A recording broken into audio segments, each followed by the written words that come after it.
calls Sigmund Freud, Your Honor.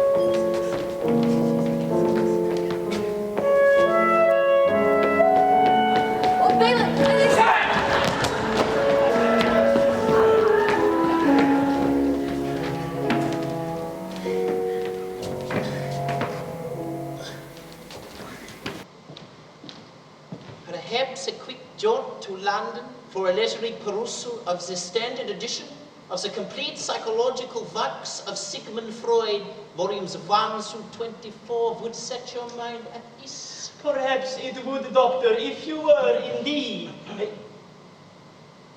Oh, you are.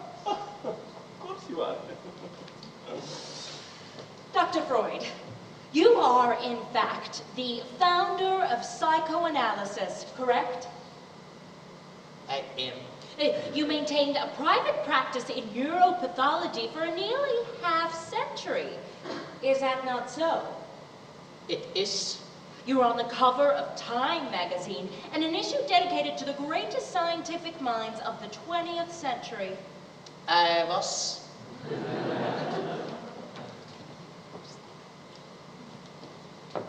Are you familiar with the case history of one Judas Iscariot? Most certainly. Dr. Freud, in your expert opinion, can a suicide victim be pre-certified as psychotic? Without question. Man's instinct for self-preservation is his most supple and reflexive muscle. When that muscle fails, it is because his mind has failed. A decision to take one's own life can only be precipitated by a failure of the mind, an irrational rebellion against man's most basic instinct to enjoy and live. Therefore, yes, the victim of suicide must be pre-certified as indeed psychotic. Fräulein, I once had a suicidal patient leap through my fourth-floor window to her death. She exercised her free will. Did I bill her estate for the broken plate glass window she leapt through? Of course not. My friend, Winston Churchill, who provided me safe haven from the Nazis in 1938, likes to say, "The price of greatness is responsibility." I believe firmly in taking responsibility. So, after the unfortunate woman's death, I exercise responsibility for my greatness by moving my offices to the ground floor. I should think God would have done the same.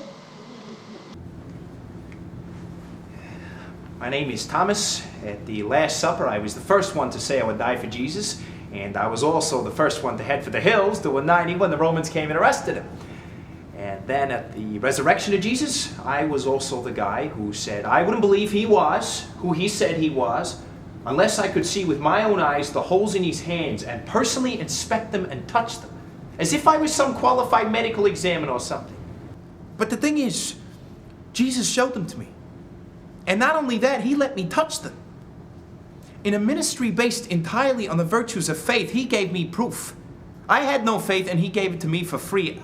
I don't know why I got the benefit of my doubt and Judas didn't get help with his. And I'm not saying this because I like the guy, because personally, I thought Judas was a bit of a jerk-off. Well, actually, fucking dick would be more accurate. Judas was the type of guy, at least with me, where 1 minute he's your friend, and the next minute he's making fun of you in front of everybody. He used to like to say that the reason Jesus had to do the miracles with the loaves and the fishes was because I ate all the food when no one else was looking. Stuff like that. But then other times, he could be real nice. Like once when we were partnered together to go into town to heal people and cast out demons. And well, I was having some trouble that day.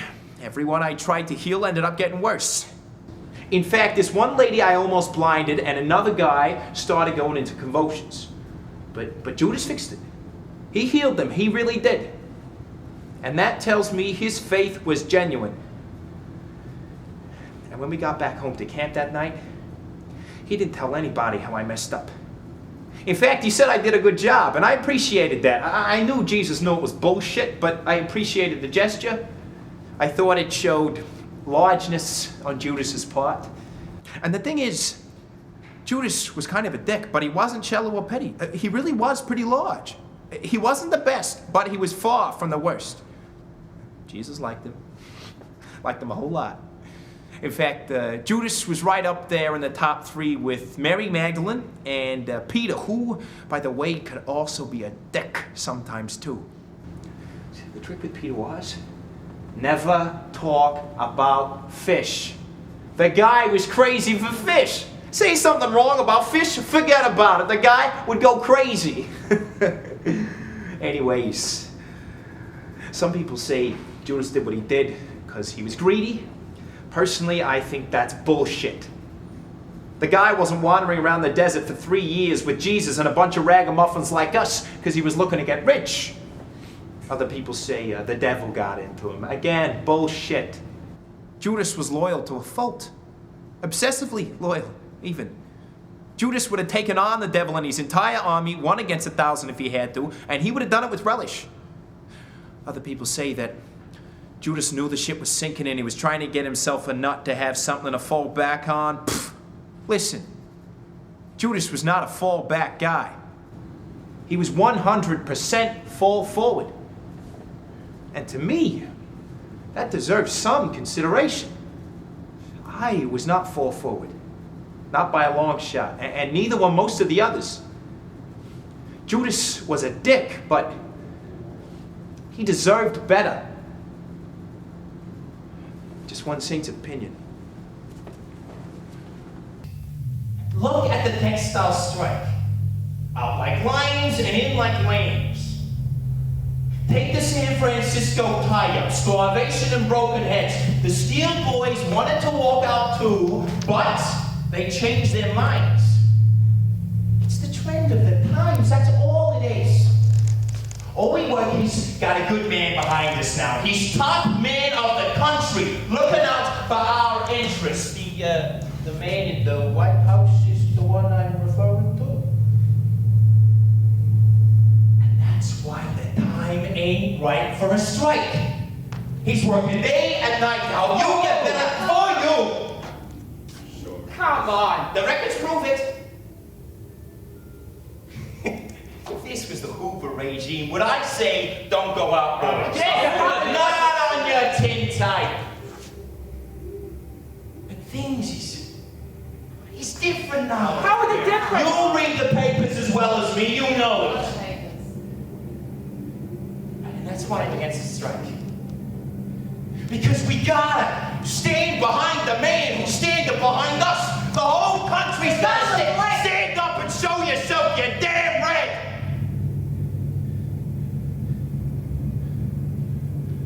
Be me.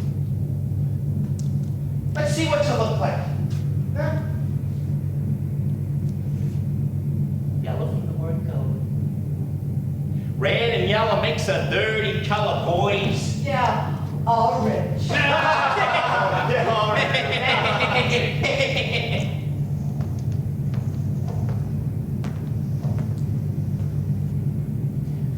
What they do for you? Pull you out and run away when the trouble starts. Give those birds a chance and they'll have your sisters and wives in the whorehouses like they've done